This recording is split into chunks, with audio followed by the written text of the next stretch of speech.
ሹት ነው ያደረገው እንዳልከው ግርሜ ግን ስለዚህ ጨረፈ ለስትራንድ ላርሰን አመች አልሆነም ኳሱ በጅንቅላቱ ለመጠቀም በእግሩ ለመጠቀምና ሌላኛውን አማራጭ ነው የተጠቀመው ሃሪ ማጓየር ስለጨረፈው ኳሱ የማዕዘን ምት ሆኗል ጨዋታው ከተጀመረ 3 ደቂቃዎች ተቆጥረዋል ክሪስታል ፓላስ የማዕዘን ምት አጀማመራቸው ክሪስታል ፓላስ ጥሩ ይመስላል ቶሎ ወደ ዩናይትድ የጎል ክልል እየጠጉ ይገኛሉ የማዕዘን ምት ጆንሰን ሊያሻማ ነው ኳሱ ተሻማ የተሻማውን ኳስ በግንባር ጎል ላክሮ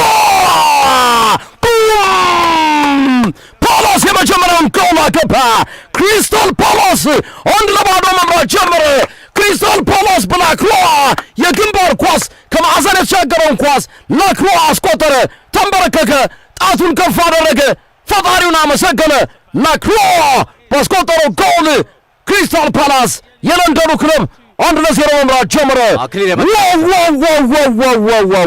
ግልጽ የመከላከል ስህተት ነው ግርምዬ ግልጽ የመከላከል ስህተት ነው ማርክ ያደረገው ሰው አልነበረም ላክሮ በነጻነት ነው ኳሱን የገጨው ተመልከተው ሁለት ተጫዋቾች አንድ ተጫዋች ላይ ነበሩ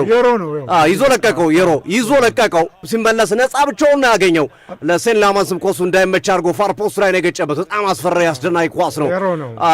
የማንቸስተር ዩናይትድ ተከላካዮች በዚህ ነገር ሊጠየቁ ይገባቸዋል ማርኪንጋቸው ማንቱማን ማርኪንጋቸው ጥሩ አልነበረም በተለይ ሌኒየር ማንቸስተር ዩናይትድ ድንቅ ቦታ ላይ ቅጣት ምት አግኝተዋል ቀዮች ሰይጣኖች የብሩኖ ፈርናንዴዝ ቦታ ነው እዚህ ቦታ ላይ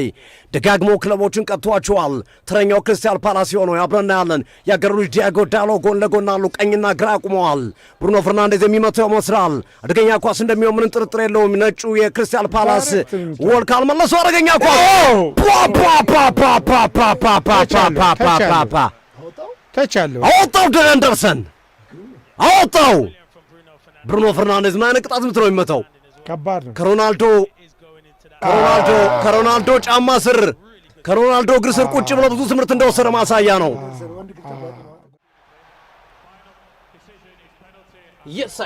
ሬድ ካርድ ቀይ ፔናልቲና ቀይ ካርድ የመጨረሻ ሰው ነው ብለዋል ፔናልቲ ከቀይ ካርድ ጋር ላክሯ ፔናልቲው ምንም አያወዛግብም ትንሽ ቀይ ካርዱ ያወዛግባል ይሁን ከዛኛው አብሮት የሚሮጥ ልጅ አለ በሚል ነው ከሂሮ ወደ ዚሮ ላክሮ ጎል አስቆጥሮ ፓላስን መሪ አድርጎ ነበረ አስቸጋሪው ዲፌንስ ወጣ ላክሮ ጎል አስቆጣሪው ግን አከራካሪ ነው የቀይ ካርዱ የፔናልቲው በፍጹም አያከራክርም የቀይ ካርዱ ግን በዛኛው ሳይድ ወደ ፔናልቲ ቦክስ ውስጥ አብሮ የሚሮጥ ስለነበር ግን አይደርም ቢጫ ካርድ ታች ነው ያለው ግርምሽ ታች ነው ያለው በጣም እሱም አብሮ እየሄደ ነው ግብ ጠባቂውም እየመጣ ነው ቢመጣም ታች ነው ያለው ሁለተኛው ተከላካይ ብሩኖ ፈርናንዴዝ ከቋጠርሽማ አይገባም እኮ ገዝዬ ይማር መፍታት ነው እንጂ ከአምስቱ ፔናልቲዎች አንድ ስቷል ብሩኖ ፈርናንዴዝ ይሄን ያገባው ነው ሳይገባውም ብሩኖ ፈርናንዴዝ ከዲን ኤንደርሰን ያገባዋል አሉት ግድ ነው የማግባት አለበት እኔ ፊሽካ ተነፋ ብሩኖ ፈርናንዴዝ ከተተ 1-1 አንድ ጎል ብሩኖ ፈርናንዴዝ አንድ አድርጎታል 57ኛው ደቂቃ ላይ አንድ ጎል አድርጎታል የራሱ ኳስ ነው በነገራችን እሱ ነው ለኩኛ የሰነጠቀለት ኳሱ አንድ ጎል አስግዶ ግርምዬ አስግዶ ገብታውጣው ማንቸስተር ዩናይትድ አሁን አንድ ለአንድ ሆኖ አስከባድ ኳስ ነው ብሩኖ ፈርናንዴዝ ረዘመ ዳጊ ረዘመ እያለ ነው ብሩኖ ፈርናንዴዝ ተሻጋሪ